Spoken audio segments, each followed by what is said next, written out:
2015 में एक आला एक्वाडोरियन ओहदेदार ने राजदारी से बताया बीजिंग के कर्जे वाशिंगटन के मुकाबले में बेहतर है।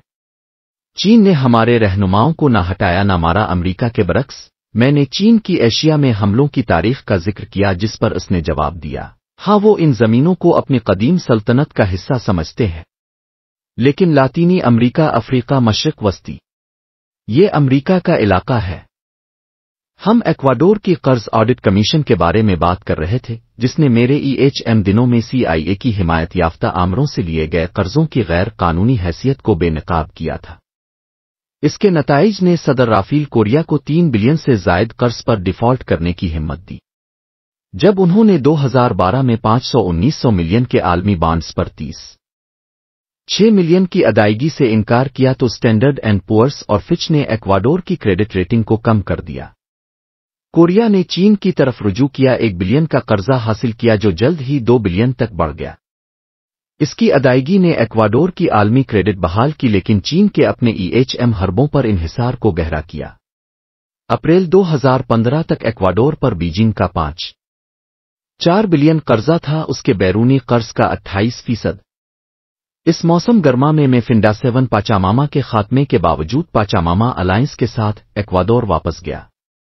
बिल और लेन ट्विस्ट और डैनियल कोपरमैन के साथ मैंने हामियों को उचवार इलाके में ले गया। कोटू से शेल के एयरस्ट्रैप तक गाड़ी चिल्लाते हुए मैं उगवैन डैम के पास से गुजरा। मेरे माजी के EHM जराइम की एक यादगार जो जैम रूल्डोस के कत्ल और हालिया बगावत की कोशिश की यादें ताज़ा करती है, जिसने कोरिया को बदल दिया। World bank, IMF, wall street और मगरबी मालियाती निज़ामों ने एक्वाडोर के तेल को चीन के हाथों में धकेल दिया। 2003 में अमेरिका ने एक्वाडोर के ज्यादातर तेल पर दावा किया। 2015 तक चीन 55% ले रहा था, जबकि अमेरिकी दरामदात पे 76% से 0 तक गिर गए। एक्वाडोर में चीन का आलमी उरूज खास तौर पर मुस्तकबिल की तरफ इशारा करता है। अमेरिका और माजी की सल्तनतों की तरह चीन कर्जों, वसाइल के इस्तेहसाल और खौफ के जरिए फैलता है। ये कोरिया और एक्वाडोर और हवंडवरास जैसे ममालिक के रहनुमाओं की परेशानियों का शिकार होता है, जबकि अमरीकियों को चीन, रूस और दहशतगर्दों से डरना सिखाया जाता है। दुनिया का बड़ा हिस्सा अमेरिका से डरता है। इसके 1000 से जायद ममालिक में फौजी अड्डों, CIA और NSA की निगरानी, ड्रोन्स और बमों से। वो डॉलर से चलने वाले कर्ज पर मबनी निज़ाम से खौफजदा है। तरक्की पजीर ममालिक कारपोरेट इन्हिसार से भी डरते हैं, जो तिजारत के मुआहदों और कर्ज की शराइत से जकड़े हुए हैं। वो परेशान हैं कि वो मल्टीनेशनल्स के बगैर जिंदा नहीं रह सकते, लेकिन आलूदगी, कम उजरत और कंपनियों के कमजोर जवाबित की तलाश में छोड़ जाने से डरते हैं, जिससे किसानों से कारकुन बने अफराद गुर्बत में रह जाते हैं।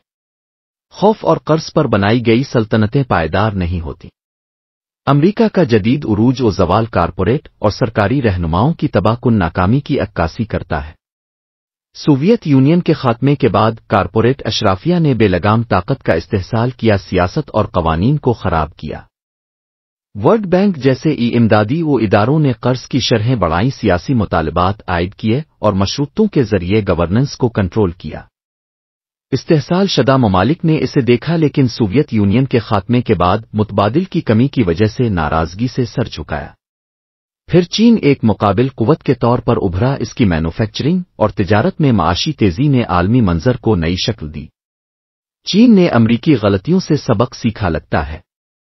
इसके कर्जे सख्त मुतालिबात से ग्रेज करते हैं, जैसे अक़वाम मुत्तहिदा के वोट के मैंडेट, सिर्फ डॉलर में तिजारत, गैर मुल्की अड्डों की जरूरत। ये तवील मुद्दती फैक्ट्री ऑपरेशंस का वदा करता है, अमरीकी फ्री ट्रेड मुआहदों के बरक्स जो कारपोरेट फरार को मुमकिन बनाते हैं। ये वादे पूरे होते हैं या नहीं, ये गैर यकीनी है। ताहम चीन का भारी कर्ज 2005 से 2013 तक लातीनी अमेरिका को $1000 बिलियन, जो अब गालिबन दुगना हो चुका है, इसके EHM निज़ाम को हुआ देता है। वसाइल और ममालिक पर कंट्रोल हासिल करता है, जो वर्ल्ड बैंक, USAID और दीगर से ज्यादा है।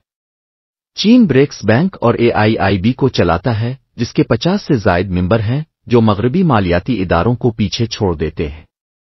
एक्वाडोर में एक न्यूयॉर्क टाइम्स मजमून ने मेरे अमरीकी EHM दिनों की बाज़गश्त की, लेकिन चीन का पैमाना बड़ा था।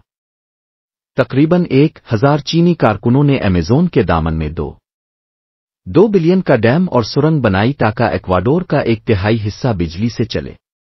مانٹا کے قریب چینی بینکوں نے 7 بلین کے تیل ریفائنری قرض پر مذاکرات کیے۔ ایکواڈور بھر میں چینی فنڈز نے سڑکیں، پل، ہسپتال اور نگرانی کے نظام بنائے۔ 11 بلین پہلے ہی سرمایہ کاری ہو چکی ہے اور مزید کی تلاش ہے۔ ایکواڈور، جس کی آبادی 16 ملین ہے، ایک چھوٹا کھلاڑی ہے، لیکن چین کا نقش عالمی تبدیلی کی طرف اشارہ کرتا ہے۔ بیجنگ کا عروج، واشنگٹن کا زوال۔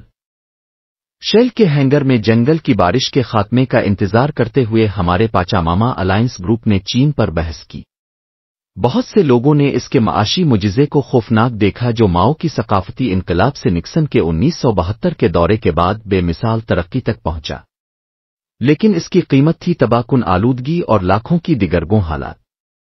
خدشات بڑھے کہ چین کا ماڈل امریکی نقصان کو پیچھے چھوڑ دے گا۔ کنفیسنس کے بعد سے 2 بار چین کا دورہ کرنے کے بعد، بشمول شنگھائی کی ایک MBA کانفرنس میں نے کمیونسٹ پارٹی کے ارکان سے ملاقات کی جو رہنمائی کے لیے تیار تھے۔ وہ ماحولیاتی اور سماجی بحرانوں کے بارے میں فکر مند تھے۔ طالبہ مینڈی جانگ نے اعلان کیا، ہمارا معاشی معجزہ مکمل ہو چکا ہے، اب میری نسل کو ایک سبز معجزہ بنانا ہوگا۔ کسی نے پوچھا، ہم چین کو کیسے روکتے ہیں؟ اصل مسئلہ چین کو روکنا نہیں ہے، یہ خود کو تبدیل کرنا ہے۔ امریکہ چین کی آلودگی اور سماجی مسائل کو اس کی فیکٹری کے سامان خرید کر بڑھاتا ہے، سستے داموں کی تلاش میں۔ چین کی معاشی تیزی، جو 2014 تک امریکہ کو 467 بلین برآمد کرتی تھی، 2004 میں 2000 بلین سے بڑھ کر مغربی صارفین اور عالمی کارپوریٹس پر منحصر ہے، جبکہ چین کا اشرافیہ کارپوریٹ وکراسی میں شامل ہو رہا ہے۔ چین سے ڈرنے کے بجائے ہمیں اپنے کردار پر غور کرنا چاہیے۔ چین ایک ٹوٹے ہوئے نظام کی نقل کرتا ہے۔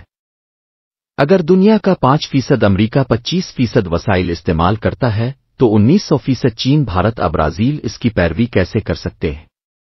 ہمیں ان کو مورد الزام ٹھہرانا چھوڑنا ہوگا۔ شکاری سرمایہ داری کی موت کی معیشت ہمارا مشترکہ مسئلہ ہے۔